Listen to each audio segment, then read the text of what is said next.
can help look. Yeah. No. Okay, Yeah, come on. The area well. No. After school, you are all to go home immediately.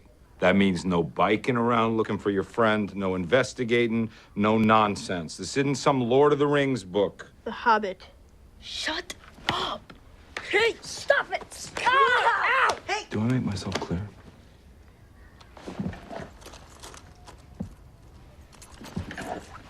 Do I make myself clear? Oh, let's start the show!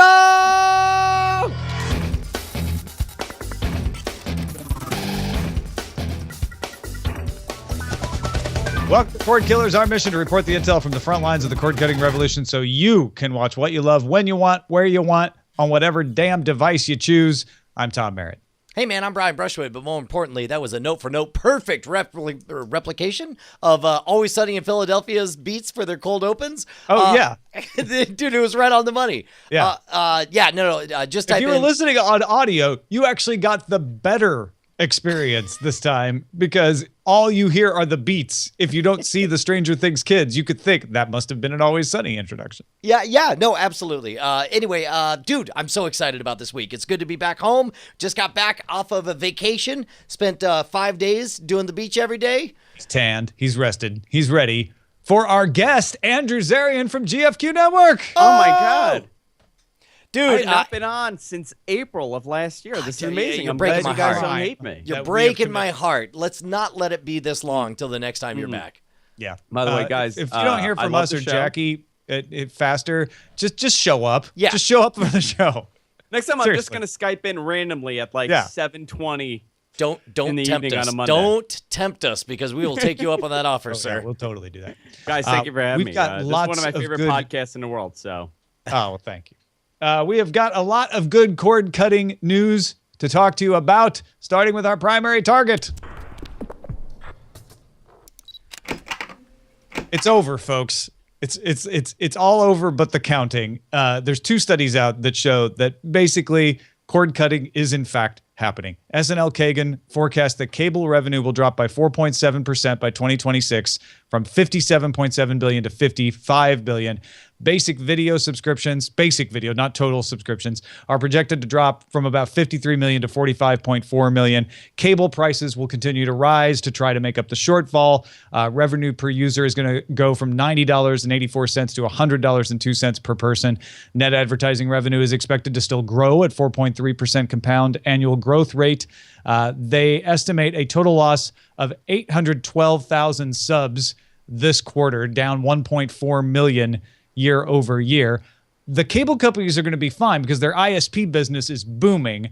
But the other news that came out today from the Leichtman Research Group is that the 11 biggest pay TV providers in the U.S. lost 665,000 subscribers in Q2. The only company to survive what is usually the worst quarter of the year because everybody's moving around was DirecTV. DirecTV gained 342,000, but don't forget DirecTV owned by AT&T, and AT&T's own Uverse service lost 391,000. So overall, a net loss for AT&T's video subscribers.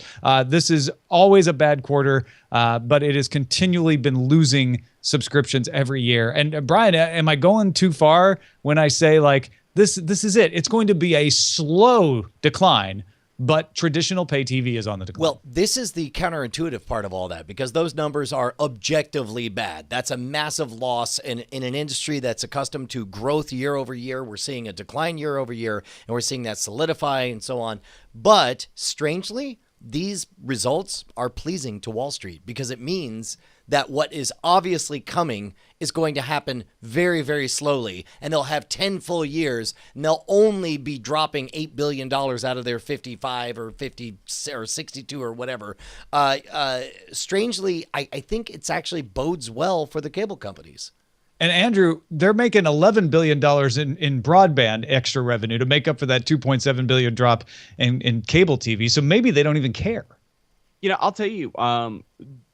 I think these numbers would be a lot more if they didn't have broadband attached to cable services. These bundle services that they're providing is really keeping them afloat with these cable numbers. I'm somebody that tried to cancel cable And when I called Verizon Fios and tried to cancel the cable service, they made my broadband service go up by about 20%. So I'm stuck with cable because they're kind of putting me in a corner here with my rates.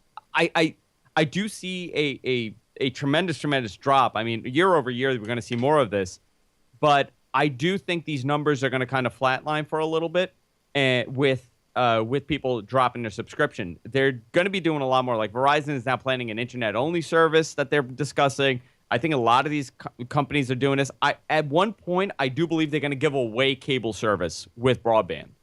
Yeah, I'm very curious to see how the new services like Sling, which certainly isn't making up the losses for Dish at this point, like PlayStation Vue, which doesn't have enough subscribers to really weigh in on that Leichtman research report. Will they start to gain momentum as this happens, or is the behavior of the populace going to just change entirely to go into a selection of, say, a Hulu, a Netflix, and a CBS All Access? So Tom, let me ask you this. You're a sports fan. You're a baseball fan. Are you subscribed to MLB? I am, online yes. service? Okay. Has it changed? So for me, I'm a sports fan.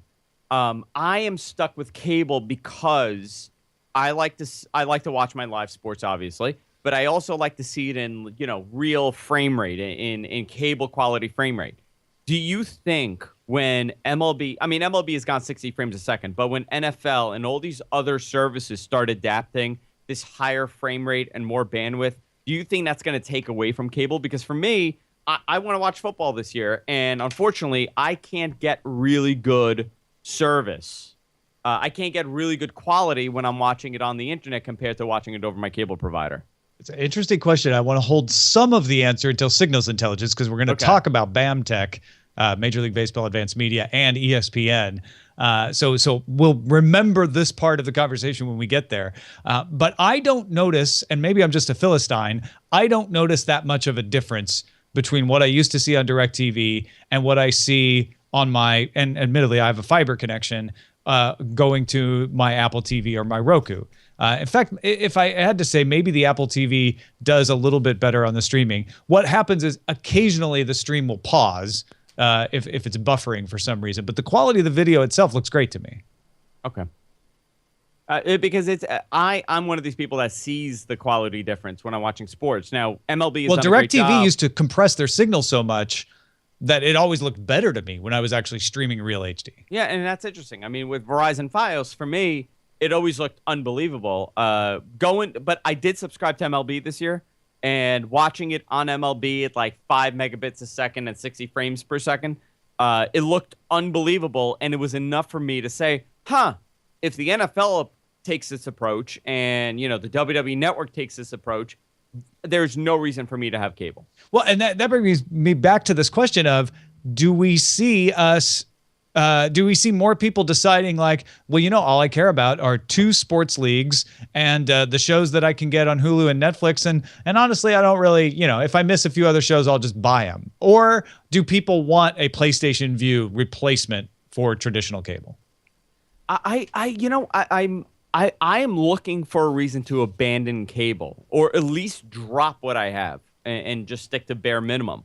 And I think the bare minimum approach will be what saves a lot of these numbers. When you look at, 4.5%, almost 5% drop by 2026, and you're seeing all these major things happening. Yeah, it's a slow death for cable, but this bare minimum approach will be something that saves them and kind of flatlines these numbers, in my opinion, because you always want the best quality. And yeah, will you pay $10 more for the best quality? Most likely you probably will, and these numbers will get inflated due to that. So let's talk about something you mentioned offhandedly that I don't think we'd really entertain the notion of. We know that right now there's a big push to preserve the perception of cable still having big numbers. So we're seeing a lot of insane deals. We talked about our chicken challenge, where it's like, just call your cable provider, threaten to quit, and hear what kind of amazing deal they offer you in order to keep cable. I did that, Brian. Well, specifically, though, what I love is that you suggested that that's just going to be the way it is forever. And I don't think we'd ever talked about that possibility. Could it be that internet is just what you buy, and it comes with cable for free from now on. Is that the future that we're headed towards? Long term, I mean, it's not going to happen right now. I think what's going to happen is, we have a couple of different things, and someone brought up something in the chat room. We have 4K, we have 8K, we have HDR, we have all these things that are happening. Those people will always pay for the premium. If you want 4K in the long run, those people are going to pay for this super package, the ultimate package. But I called my cable provider. You mention it on the show all the time. I called them. They dropped my cable bill by $80 a month. Wow. Now, to me, I was so angry. I was glad that they dropped it, but I was so angry that it's like the car business. You have to go and kind of finagle your way to your rate to a paying customer, long-term paying customer. Yeah. There's no incentive to stay with them long-term. I threatened to quit, and they go, well, how about we dropped it to, whatever the rate was? It was like $80 cheaper, and I'm still keeping everything. I'm still keeping, the HBOs and the Showtimes. And all I could think of was, you could have charged me this and made me happy instead of having to sit on hold for about 35 minutes and argue with you and bring my rate down to this. I think that approach to cable will be out the window. I do see them still doing premium services for people in the future that want 4K and the best of the best quality. But if you want the basic package, which I think it'll come free with broadband, those broadband wars are going to heat up, and I think that's going to be the incentive to go with a company. I'd hate to say so, but I'm embarrassed to admit that after 5 years of doing this, I had never considered this possibility. But the moment you said it, I think that's 100% right. See, I added something to the show. Yeah, absolutely. No, I think you're right too, because what Comcast is already doing is saying we have a system that is going to work over the internet for our subscribers, and we will give them a deal on it. And that is one of the reasons that Comcast is slowing their subscriber drop. They only dropped 4,000 in Q2. They were one of the lowest of the people who dropped. So I think that the Comcast will be able to do that. What I'm very curious about is other ISPs that are getting into this business that don't have a strong enough cable television offering, or just are tired of being held over a barrel to negotiate. Do they possibly partner with a Sling, or better yet, a PlayStation View, or a forthcoming Hulu service to say, you know what, we're just not going to offer traditional cable anymore, but we will partner and have a package like Comcast has, that's the Hulu package, where it's all under one bill. So what I love is the synchronicity between the fact that we've called this a fig leaf and that now we're talking about the size of packages. Like, it just seems like everything's coming together nicely. You need a big fig leaf to cover that package. People to want to be able to cover that package. That's what I'm saying. That's what I'm saying. Yeah. A big fig. Speak for yourself. Well, I'm speaking for Comcast, not for myself. Oh, okay. They like to swing their influence around. Is what I'm saying. I think it's gonna be interesting to watch. That's what we're here on Cordkillers to do, and thankfully you make it possible, ladies and gentlemen. Yeah, no, I'm sorry. I didn't know if you were going to keep going or I should start talking. Sorry. Look, man, 1,854 of you guys are kicking in a few bits of pocket change because you enjoyed the fact that we're covering the cord cutting revolution live and bringing you right to the front lines. You guys can't even begin to know how much of a difference it makes. And if you're somebody who has maybe cut the cord, you're saving some money, kick us a little bit of that jingle. Head on over to patreon.com/cordkillers and cross that line. We don't care what you donate. Just donate something and be part of the clubhouse keeping this thing going. Yeah. Amar in our chat room was looking at the video on our Patreon page. He's like, wow, you guys look young. If you want us to look that young again, more of you. No. We've definitely aged. Doing this show for 2 years has aged us unbelievably. But you could reverse our aging. On the show, but I'm also a funder. Oh, that's right. No, of course, Andrew Zarian is an early adopter of all of our stuff, dude. And by the way, thank you. Every time I see your name in there, it really means a lot. Thank you, boss. I want you to see my name every month when that Patreon bill comes in. Goes, you know what, Andrew Zarian, he's a good guy. He is a good guy. Listen, I think this is the greatest thing, and you're absolutely right. I cut my cable bill down to by $80, and I'm personally, in reality, I'm funding more Patreon projects than I probably would have. So if you enjoy the show, I highly, highly recommend just $1 or whatever you want to fund it. Just go ahead. This guy right here. Be like Andrew. Be like me. And then we will teach you how to watch what you want, when you want, where you want with signals intelligence. So we talked about the rumors before in the show, and Disney announced a week ago, just last Tuesday, that it has made a $1 billion investment in BAMTech. BAMTech is what they now call Major League Baseball Advanced Media. It is the technology streaming arm of MLB that was previously owned by the 30 Major League Baseball teams, but now is partly owned by them and partly by Disney. BAMTech does HBO, it does WWE, it does the NHL. This deal is the one we described. It lets Disney have the option of acquiring a majority stake in BAM down the road. So they get a small stake now with the option to become the majority owner at some point. Disney also confirmed in the announcement about the deal that BAMTech will be powering an ESPN branded sports streaming service to launch sometime before the end of 2016. The service would not bring you ESPN, ESPN2, ESPN News, ESPNU, any of the existing properties. It would be made up of sports that ESPN has the license to, but does not air on its main channels. And most of that is the kind of thing you see on their online-only stream, ESPN3, right now.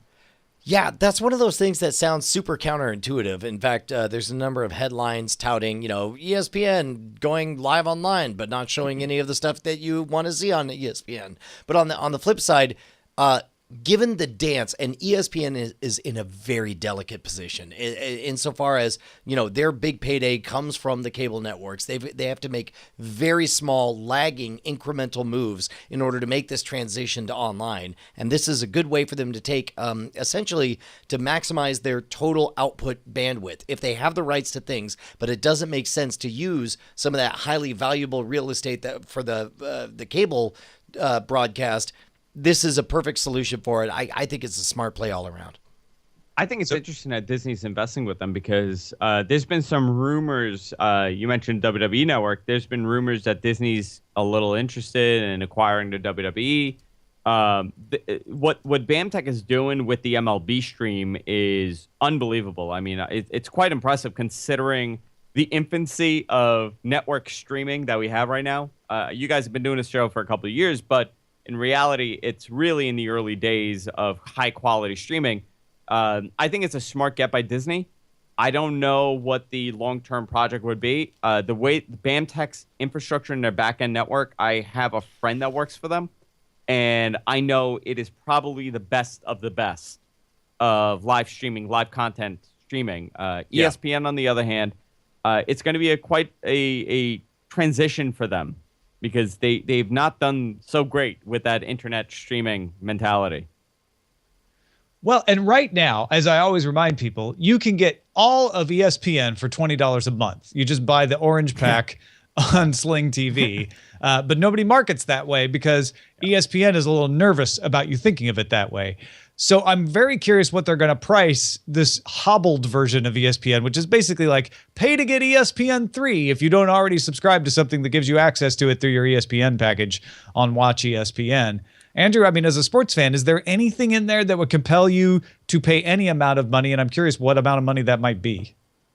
Isn't it a lot of like curling and gymnastics and Canadian Football League, some Division II sports, occasionally some Division. Time out. If it shapes the narrative at all for you, consider that this also could include, because they have rights to stuff like League of Legends games and in MOBAs and stuff. So think about the emerging space of esports, stuff that they will not put on cable television, but think about how popular Twitch is and realize they have a chance to be ground floor to quote unquote legitimize that entire esports arena with the ESPN brand.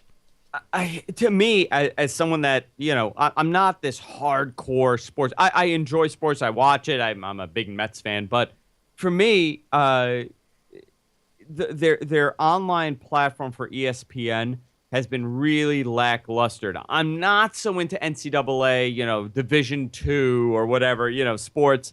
I want to see the main players. So for me, there's been really nothing interesting. I'm not a big esports guy. I know there's a huge market for it. And if that's what they want to capitalize, I think they really should. But ESPN will eventually, when their back is against the wall, start putting major players on online. We saw how aggressive. I mean, a couple of years ago with what was it? ESPN3? What was it called before that? ESPN Classic? No, not Classic. No, it was ESPN3, and then it had a different name, and they were putting on. I mean, all the World Cup stuff for soccer. They were putting on the Euro Cup. They were putting on some Olympic stuff. So they were. I mean, I found it great, and I think they're still doing it. I found it great that ESPN was giving this away. ESPN 360 is what they called it originally. Right. Yeah, that's what it is. So to go from that to cutting back, I find it very interesting for them. And it just shows they just didn't know how to monetize on giving that away for free. So they're trying to give away the stuff that nobody really wants and try to get into a niche and grow from there, which I get. But it's going to be interesting to see how they play this on. ESPN is a major player in the sports world, obviously. And if they cannot figure it out, it's a little concerning.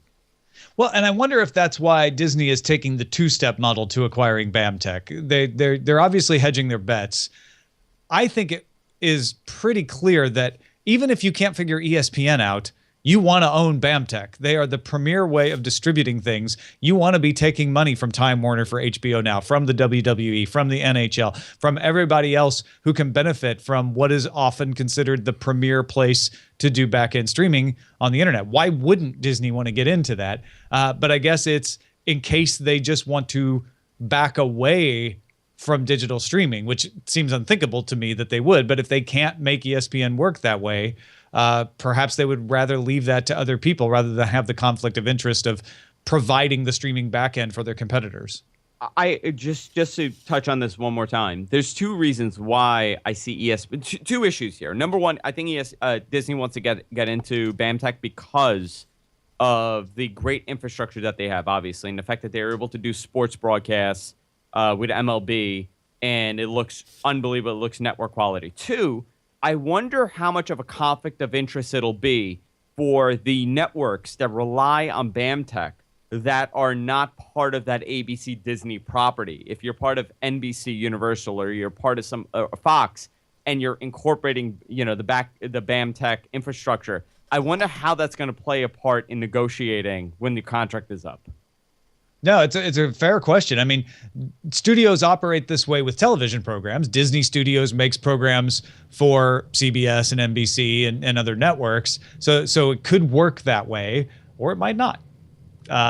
Disney also owns Maker Studios. Maybe they just want to freeze out Legendary and all the other digital networks that are starting to launch.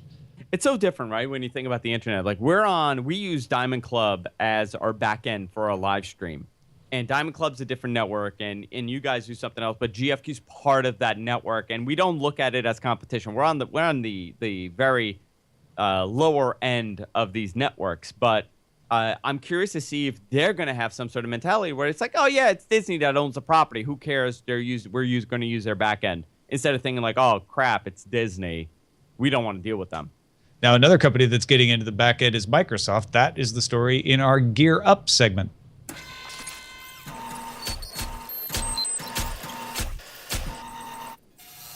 There's a little bit of tea leaf reading in this story. Microsoft has agreed to acquire a 6-month-old startup called Beam, but it's Microsoft's Team Xbox that was making the announcement that Microsoft has acquired Beam, implying it's for them.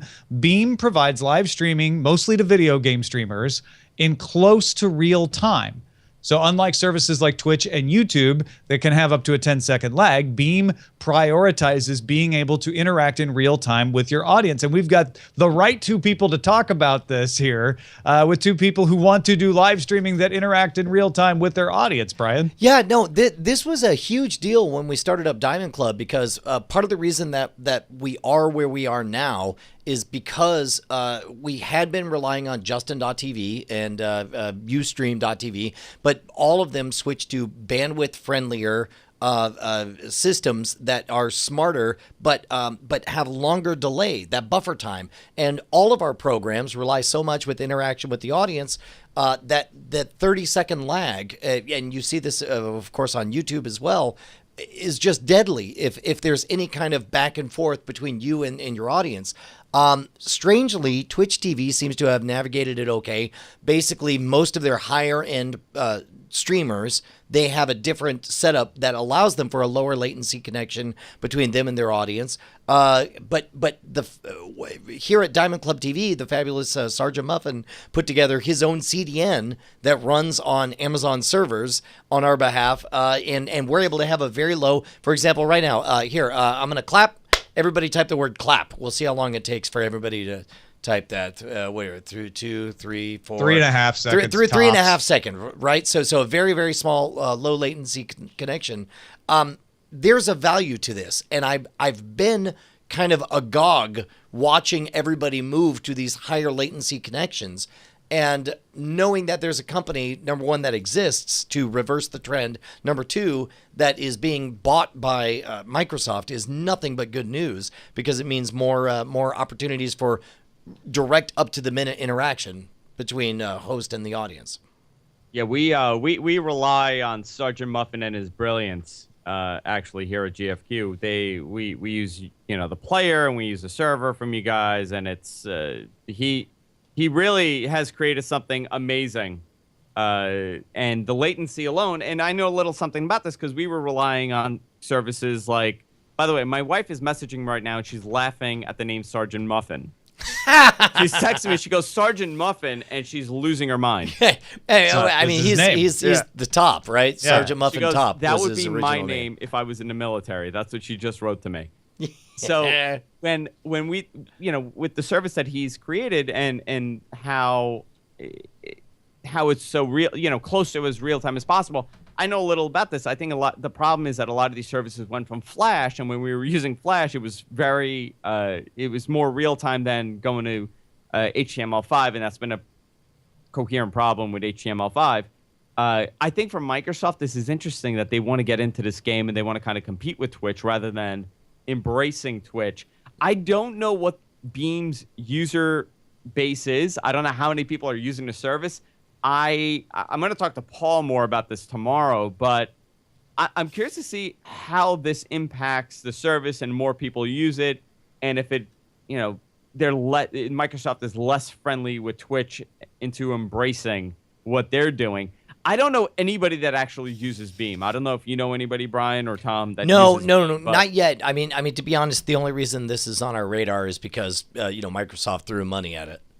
Yeah, exactly. I mean, it's only 6 months old too, so it hasn't been around for a long time. But the first I heard about it was Microsoft announcing they were going to acquire it, and Team Xbox taking advantage of it. I assume it's going to be some kind of built-in streaming function on the Xbox One, maybe for 4K with the Xbox One Project Scorpio, or something like that. But to be honest, I like you, Andrew, wonder what they have a great partnership with Twitch. I can't imagine they would do something that would affect that. I mean, however cozy Xbox is with Twitch, PlayStation 4 is cozier, right? I mean, like, they baked it into their E3 announcement and all of that stuff. So it makes sense. It makes sense, for them to come up with a Pepsi to their Coke. Yeah, I guess so. I mean, I don't know how. I mean, or this could be a project that they abandon in 2 years, like Live Mesh. Like it's a very Microsoft thing to do to kind of compete with a service that you've embraced in the past. Yeah, like Nokia, for instance. Yeah, sadly. All right, we're going to take a quick break. One of the things we like to tell you about on this show are things that Brian and I are doing to support ourselves outside of Cordkillers. I've mentioned my book Pilot X on Inkshares many times. Dude, Check look at this that out, cover. Folks. Hold on. Brand new cover. That's beautiful. This, okay, first of all, tell me about the new cover, but also I wanted to know the story of the old cover, because the old cover had like a space quantum thing with a steampunk gears thing, and was that something you had put together previously? No, J.F. Dubois, author of God in the Shed and the Sword and Laser Collection book that we published from him, was nice enough to create that cover for me that I temporarily put up. But then once we got published, we were able to hire on somebody to do a pro cover.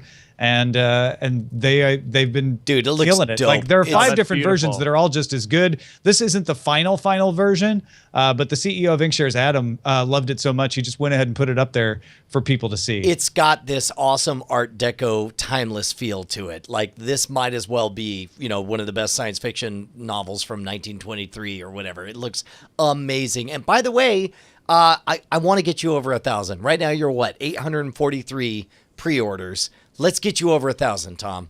All right, I'm into that. I would happily want to go over 1,000. The book doesn't come out to March 14th. Right, just so people understand, you're pre-ordering it at this point. Sure. And at March 14th, it should be available in bookstores and pretty much everywhere you would shop. I'm buying one right now. Dude, Aw, yes, thanks, man. awesome. I'm buying the paperback right now. Can we expect an Audible version of this? Because I would love you to read the book. There will be an audiobook version of it. The Inkshares is in the process of figuring out those rights. And maybe, they always looking at things like TV and movie rights and stuff like that. So there might be all kinds of versions of this thing. I'm ordering it right now. Awesome. Yeah, By the way, absolutely. But huge love? thanks to the Inkshares team for getting that cover together. And I'm looking forward to the book finally coming out too. No, Tom, that's a beautiful cover. I would love that in like a poster form and have it in my office. Well, and that's not even it's not even done yet, right? Like that's the best part of this. Like we're totally still like kicking it around. So it's that's beautiful. I can't wait till it's like perfected too, because it looks so great already. No, it looks great, Tom. All right, let's move on to our front lines. Yeah.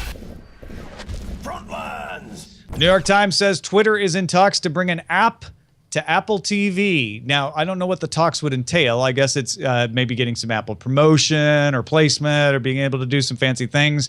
But the idea would be that you could then watch those live streaming things that we've talked about Twitter acquiring, like NFL games, like other live streams, like the debates. They have the conventions. If Twitter gets any of that stuff, you'd be able to watch it on the Apple TV. This makes all the difference to me in the viability of Twitter acquiring those rights. Yeah, on top of all of that, the temptation is to think, when you think of Twitter, you normally think of the fire hose, this unending blast of nonsense, trivial BS that people are thinking about at any given time. But during these particular games, they could make sure that there's a threshold. Like if something gets retweeted 25 or 30, 40 times, then it's met that threshold of like, okay, this is a quality comment that's happening right now that matches the gestalt of what everybody's thinking about in the United States. That would be pretty rad to watch a game and have that stuff pop up on there. Depends on how it's designed, right? Andrew, does this sound appealing to you? Twitter, as someone that really relies on Twitter for his, podcast promotion and everything like that, I think Twitter is in a weird position right now because there has been very little growth over the last couple of years. And a lot of these features that their CEO has said is going to change Twitter has not really made an impact. So I welcome something like this. I'm not too sure how well it'll work on the big screen, though. Nikkei reports Amazon is producing a series of shows on Japanese food that will let viewers click to purchase featured products from within the video app. The 4 40-minute shows will be made in partnership with Yoshimoto Kogyo, feature comedy team, a.k.a. Antoshi, with foods from their native Hokkaido. Dude, this is the future, right? I think that 50 years from now, people will have an expectation of whatever they're watching at any time. Whenever they see something they like, they're going to expect that they can touch it and say, I want, and it'll show up in their place, right? Yeah, I think this is something Amazon is really trying to push too. And I'm not sure how many people know it exists and go watch it. But at the same time, maybe that doesn't matter because whereas infomercials hoped that people were bored and surfing around and would be caught by them, Amazon just has to wait until somebody searches for food, for ramen, and put the show up on that page and suck you in right there because they know you're interested in that kind of topic. Right. I mean, to go beyond Amazon, I think this is an incentive to buy a Google set-top box in some capacity because there's so many times that my wife and I are watching something, and let's say ramen comes up. I would love a pop-up for the closest ramen place and say, hey, do you want to order ramen from this place? And I just hit OK, and it's delivered to my door. Yeah, absolutely. I think this is going to be amazing. The second trailer for Rogue One, A Star Wars Story, came out Thursday. It shows more details about the planets, the ships that are involved, smidge of Darth Vader. An international trailer revealed even more. One particular fact, if you want to check that out, the movie comes out December 16th. Oh, okay. We talked about this before the show. First of all, I had not watched the trailer. I was trying to remain trailer free, but then I was like, all right, screw it. I'm going to look at it. It's a great trailer. It's a great trailer. It has me way, way excited for it. But I'm really curious about what is this coy extra detail that you're teasing here. Should we give people the chance to skip ahead 30 seconds? Yeah, spoiler warning if you don't want to be spoiled about details that are publicly available in a trailer, okay? Right. Which there are those, right? Sure. So fair warning. Jeff Kanata, please skip 1 minute ahead in the future. Absolutely. When they say in the American trailer, we intercepted a message about a new weapon, that's all you hear. Right. In the international trailer, it says, we intercepted a message about a new weapon. It's from your father. To Jyn Erso. Oh, all right. That is a significant detail. Wow. Yeah. All right, good. Very cool. To be honest, that does nothing but increase my interest in this. That's awesome. Excellent. Yeah, so go check out the trailers. They're good. Yeah, man. I don't have anything to say here. Yeah, you could just go ahead and read that one there then.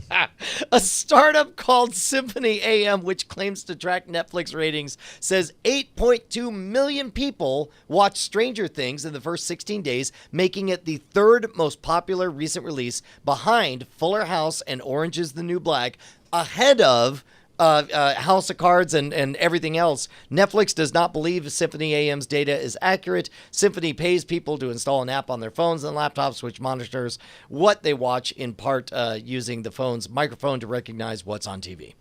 So Symphony AM says we've got like tens of thousands of people who do this. We don't know if it's weighted to the national average. If it's statistically reliable, what the margin of error is. Netflix called it wildly inaccurate. They're like, this doesn't match up to our own internal numbers at all. Even NBC has said, we really don't know how accurate this is, but we're going to use the numbers anyway because it makes us look good. But it's still fascinating because it's the only numbers we have. I mean, keep in mind, that is the only play Netflix has because they actually have all the numbers. They've determined that it is not worth it in the game theory of running their network to release those numbers. So that means, yes, you have to discredit anybody else who claims they know the numbers. So whether they're right or wrong, the only play for Netflix to do is to say, yeah, no, that's wildly inaccurate. You know, I mean, so no, it's they could. If 8.2 you want to read million tea leaves, total, they could right? say it's inaccurate, or those aren't exactly right. But they pretty much act like they're not even close, which I don't believe because they sound close. So are we talking 8.2 total viewers or 8.2 million total or 8.2 million? Like if you're looking overall, you're talking about a little over 1 million per episode, which I would expect would be a huge success for Netflix, not so much of a success for a network. Yeah. I don't even know that it's that successful for Netflix. I mean, we live in a world where somebody can describe their fart on YouTube and get 1 million views, right? Yeah. I have watched that video. Yeah, but it is successful for Netflix because this is why Netflix doesn't want to release ratings because they don't need to. They don't care. They don't matter to Netflix. And that's the hard part. You're comparing apples with wooden shoes here. They're not similar. Netflix makes their money by keeping subscribers. And if their data shows we had 500,000 people watch this episode, but we can tell that it kept all 500,000 people subscribed, they're going to make another version of that show again. Yeah. If it's 10, 15, 300 million people watch it, and most of those people unsubscribe at the end of the month, they're not making that show again. The numbers don't really matter. But those wooden shoes, they're made from the wood of an apple tree, right? So they're kind of related. Let me ask you this, Says Brian. Symphony Quick. AM. When we talk about those numbers, right? Like we're talking 8-point-something million per it total in the last 16 days. If we spread that number out in 3 months, and that number is now, let's say, 25 million, would they consider that a success? I mean, again, did it keep people subscribed? That's all they care about. They don't want to impress people. They don't want to send numbers out in the press to get people excited because they're beating a competitor. All they care about is this sounded good, people liked it, and the people who liked it watched it and stayed. So how many times do you hear about that I can't even remember the name of it, that vampire thing that they did? It was hugely successful for Netflix because it kept a certain kind of audience watching. But none of us heard about it. This is the dark reality, is that Netflix is in the gym business. Your local gym sells a subscription service where you're welcome to come to the gym as much as you want, knowing full well that they must oversell the capacity that they have. They must plan on the fact that less than half of you are going to show up this month. Because if all of you did show up, it would ruin the gym and it would break everything. They wouldn't be able to stay afloat. But instead, what they're selling is the option, the knowledge, that good feeling you get from knowing that if you wanted to, you could take a yoga class any day of the week. You won't, and you don't. And that's what Netflix is selling as well. Well, but Netflix doesn't care if everybody comes to the gym at the same time, too. In fact, they want everyone to come to the gym because they have an infinite gym, right?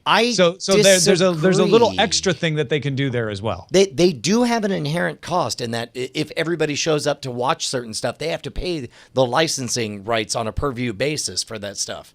No, I don't think so. Most of their acquired stuff is just acquired. They don't keep a track of how many people watch it, then pay per that. They just pay a fee to acquire it. Okay, well, then in that regard, that certainly will determine and increase the cost on a windowed basis. Let's say they get a month of, Short Circuit 2 or whatever. Like if everybody shows up to watch it, then, they're not going to get a second month of it because those guys will charge too much, saying like, hey, man, the whole world loves Short Circuit 2 with number Johnny 5. All right, let's move on to what we've been watching and what you could watch under surveillance. Let's do that thing that we're doing. Under surveillance. Luke Cage is coming to Netflix September 30th. Did you guys watch this trailer? I did. It looks amazing. Luke Cage is batting 1,000. I've not seen 1 second of Luke Cage that I've not been deeply, deeply in love with, from his token, so to speak, appearance on Jessica Jones through the teaser and now this trailer. Everything about this looks amazing. Andrew, what I'm about you? very excited for Luke Cage. You guys are pretty much saying the same thing. Yeah, no. I especially like the reluctant hero. Like, he's so not interested in doing anything, but he just wants to put his head down and go back to tending bar and working at this barber shop or whatever. And I love that. He doesn't even go to the gym. I mean, he doesn't have to. Yeah. He's got an impermeable skin. This trailer is insane. I can't even add anything to what you guys have said. Mr. Andrew Zarian, what has been on your screen lately? Oh my God. So the other night, so I was sick. I went away on vacation. I came back really sick and I was taking Tylenol PM. This is a true story. And I felt better. So I stopped taking Tylenol PM so I could go to sleep and wake up, hopefully feeling like $1 million. And I could not sleep the following night after I stopped taking that stupid thing. And I went on Netflix and I said, oh, this thing called Stranger Things looks interesting. Oh, damn. You did not sleep that night. And let me tell you, I watched the first episode, and I'm one of these people that does not get committed to a show that quick. Within 30 minutes, all I could think was, holy crap, I need to see more of this. I'm going to sit here and watch the entire series in one night. My wife and I started watching this together. She went to sleep. I watched the entire series. One, because I was scared half to death. It really terrified the crap out of me. Two, because it was so freaking good. 40 minutes an episode, around there, right? It's like 45 minutes an episode. Yeah. 8 episodes on Netflix. This was so much fun to watch. I really genuinely enjoyed the show. And I highly recommend it. It is the problem is, how do you describe the show? Well, I always say it's a crossover of The X-Files, of The Goonies, and Stand By Me. It is a love letter to all of those early 80s mystery movies that we watched growing up. Oh, man, so good. It was so refreshing, not because of the show. It takes place in the 80s, and it's shot like it's the 80s. The cinematography is great. The soundtrack is great. I genuinely enjoyed the show. And it is rare for me to sit there from beginning to end and say, this was great. This was everything I wanted it to be. Hey, real quick, I got a theory that I'm working on. Yeah.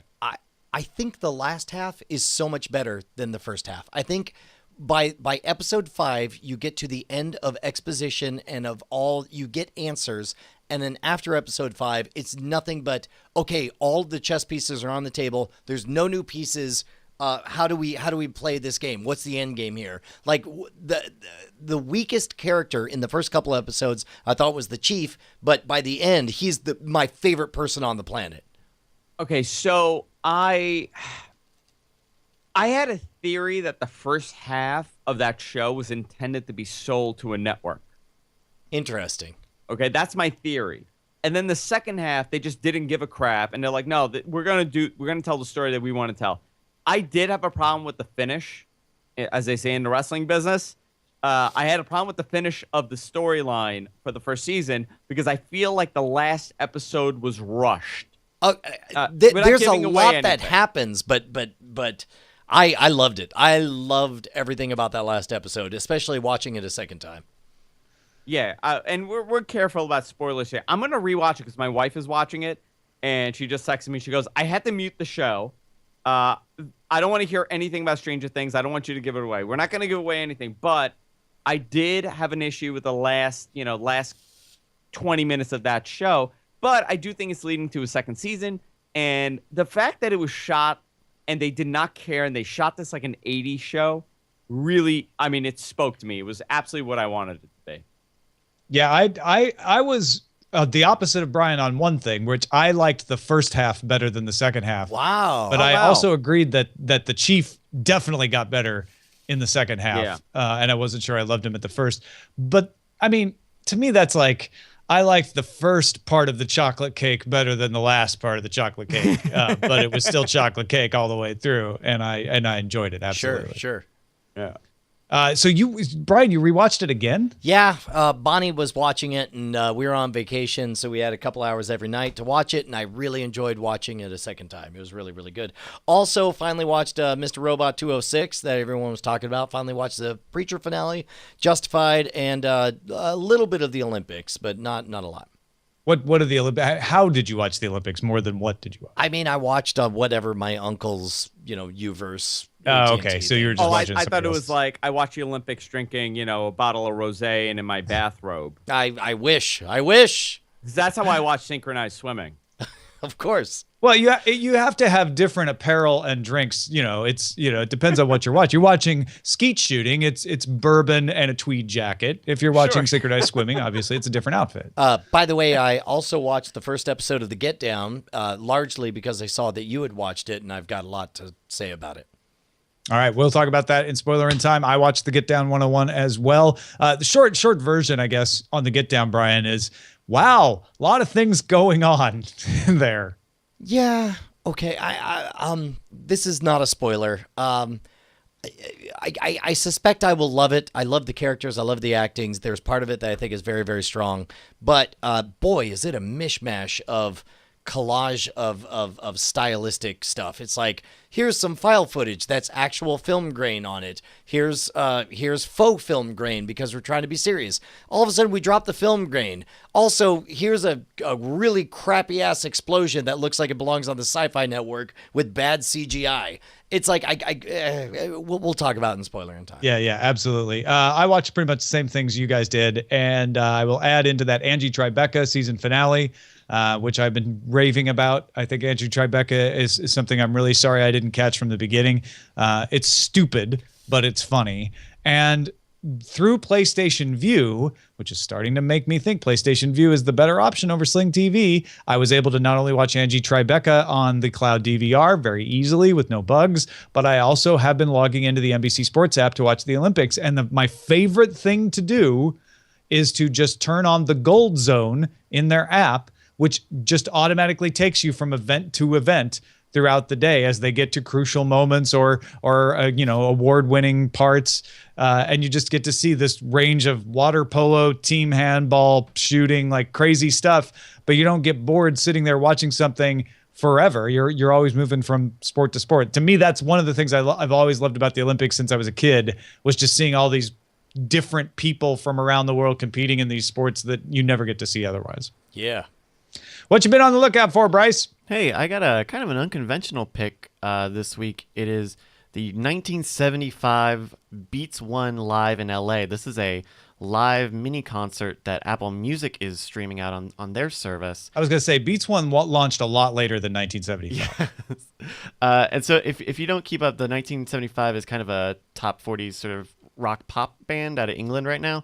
And so they had their sophomore album, quote, "I like it when you sleep, for you are so beautiful yet so unaware of it," end quote. They did this partnership with Apple Music to do this live recorded concert on a rooftop in LA, and then they streamed it out to the entire service. It's really an intimate show. There's only like 150 fans. It's very small, but the band has a lot of energy, and even like the little stage, like they don't have a really big stage going on, but I think the video effects and lighting things that they do as the sun starts to set is really nice. You can get it now on Apple Music. You have to search. Okay, here's I don't have a link for you. You have to search the 1975 on Apple Music, and then you'll see it in their videos on their artist page. But you'll see Beats One live in LA, and that's that. Interesting. I like that, because that is the kind of cord cutting option that you can take advantage of and maybe have more room in your schedule to take advantage of if you're really interested in it. Yeah, it's only like a half hour too. If you got something we should be on the lookout for, email us, cordkillers@gmail.com. The dispatches come from the front, I hear.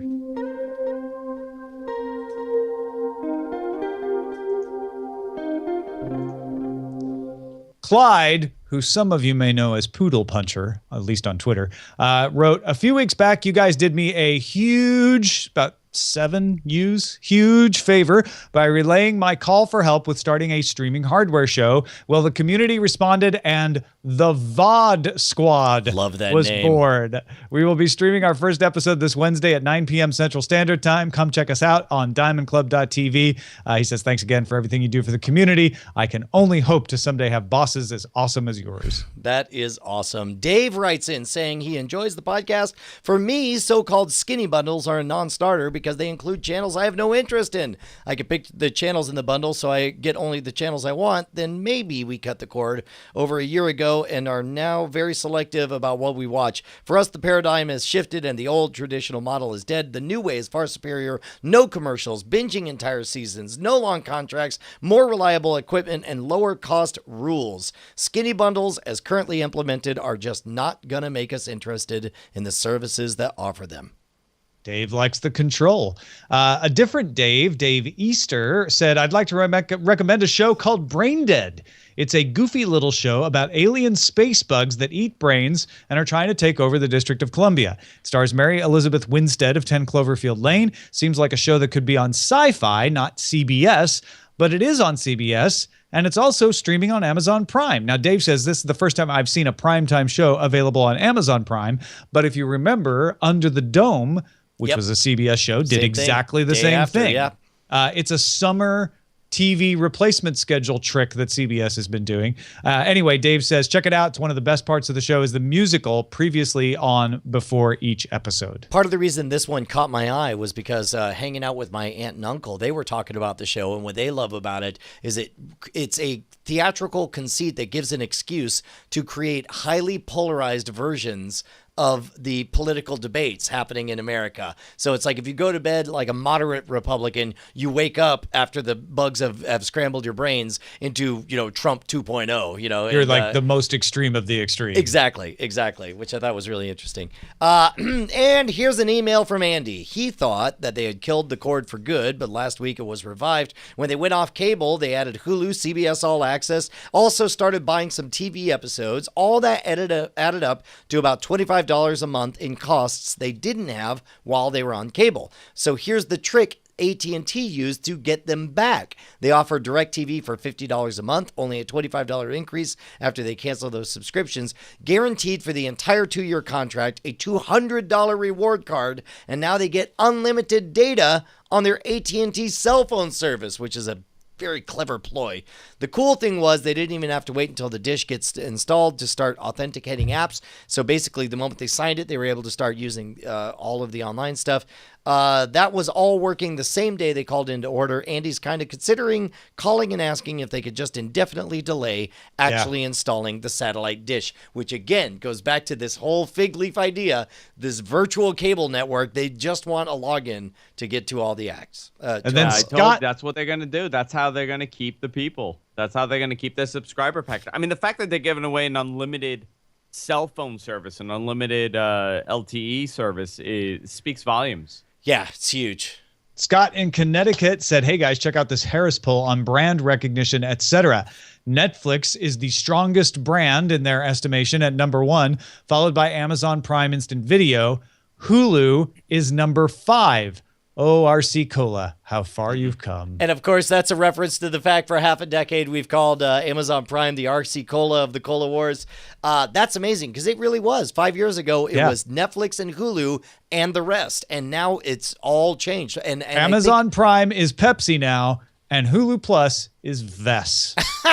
So, it's Brian, HEB Originals. I have to talk about this for a second. I listened to last week's show, and I heard about your hatred towards Hulu and how you want it to die and you hate the service and it's the worst thing in the world. Well, okay, first of all. That's what you said, word for word. I believe that I said those words. But Worse what than I mean, Goebbels, I believe, were your exact words. What I mean by that is that they have a very confusing offering. It makes no sense, and I don't understand what they're doing.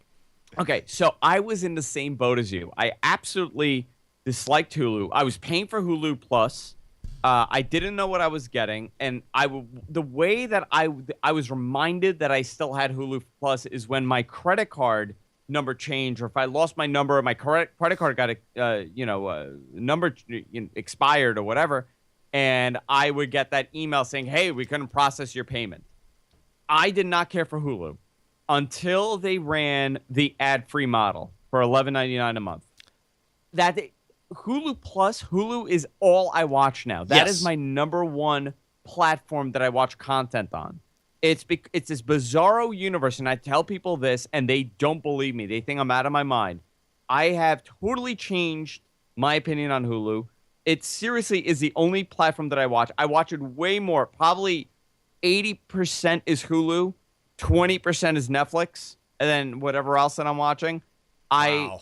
It's really, really changed on me. I don't know if you've given it a try over the last, 6 to 8 months, but they've really changed their model. Now, I know that the free model going away is a big deal for a lot of people. I don't think anybody was watching the free model. I don't think it was a source for any kind of revenue, but this $11.99 ad-free model has really changed my entire opinion of the service. Yeah, we're paying for the premium Hulu service, but the problem is, like, I don't know what content I want to watch on there. Like, I find myself, like, there was a brief moment that we decided to watch the last episode of Preacher, and I knew that I would have access to it if I just bothered to load up the Sling app. But then I was like, then we'll have to go downstairs where the Sling is, and we'll have to displace the girls. Plus, we'll have to sit through those stupid commercials because they only have one commercial they play over and over and over again. And so I was just like, screw it. So $2.99. It's very tough to get me out of the Amazon ecosystem right now. I know. For me, I have the same opinion that you did at Hulu on Amazon. I find the whole platform very confusing. Interesting. I don't know what's free and what's not free. And I got to revisit it because I have not, since I got my new Apple TV, I have not used Amazon service. But for me, it was very confusing as to what is available for free and what isn't. With Hulu, since they went to this ad-free model, it's so much easier to watch. I mean, for me, I watch network shows on there mostly. Like I watch The Good Wife, or I'll watch, Scandal or something. That's what I use it for. But as far as originals go, not so much. But it is interesting how they've changed this platform, this model, and my opinion has changed so quickly of them. Yeah. I think I just realized while you were talking about that, because I kind of use Hulu the same way. One of the things I'm worried about is the CW deal going away and maybe starting to not have as many of those network programs available on Hulu. But one thing Hulu is promising to do to make up for that is a PlayStation Vue-like service, a linear streaming service. How amazing would it be if you can not only buy a Hulu TV service that will give you live linear channels, but also pay for the commercial-free DVR versions of any shows that are currently available on Hulu Plus. I'm in. I mean, that's what I'm waiting for. And, I look at it as the common person watching this, right? Like, we could, majority of the people watching the show right now, or downloading or however they're watching it, right? They are more than capable of using something like Kodi or finding what they want. We are in this little bubble that knows more than a common person. I think it really comes down to, if I know nothing about getting the content that I want, how am I going to watch this? I am very excited for a live streaming service provided by Hulu, because on my TV in my bedroom right now, the default app that's always loaded is Hulu. I don't want to go and install another application. I don't want to go and download this Sling app and pay another service. I want a one-stop shop, and that's why cable has been so successful for so many years. People don't want to mix and match. If Hulu's able to provide this over Netflix or over Amazon, I do think they have some sort of advantage here with providing service to people. And that's why Apple fought so hard for so long to figure out how to make a service available, because they knew they'd have that built-in amount of people who just have an Apple TV or have an Apple service in their house that they could get. But that's not going to happen apparently now. That is it for this episode of Cordkillers. Thank you, Andrew Zarian. As always, my friend, it was awesome having you on here. Listen, I love it when you guys tell me to come on. I got the email and I said, absolutely. I want to come on. How can I say no? You guys are the best, seriously, and it's always a pleasure to come on. You're the best. It's always great having you on. It's so easy to just talk stuff with Andrew Zarian anytime. You're always welcome. Thank you. That is it for this episode of Cordkillers. Brian, our website is cordkillers.com. Did you realize that? Yeah, and also people can email us at cordkillers@gmail.com. Oh, that's right. And we're live on diamondclub.tv Mondays at 7 p.m. Eastern, 4 p.m. Pacific. Now that you mention it, that does ring a bell. Yeah, I remember that too. All right. Hey guys, Tom and Brian here. We just wanted to say thank you to all of our $5 patrons who keep us loud, live, and independent. You guys make Cordkillers the production that it is. Your name appears in the video credits and appears in our hearts. And if you'd like to become one of them or see who they are, you can go to patreon.com/Cordkillers. You'll need to do more than just go there, though. You'll have to sign up and, pledge an amount. But unless you just want to see who they are. Well, I mean, you could gawk. That's a little creepy, isn't it? If you want to be a gawker, let's go. It's up to you. Diamond Club hopes you have enjoyed this program.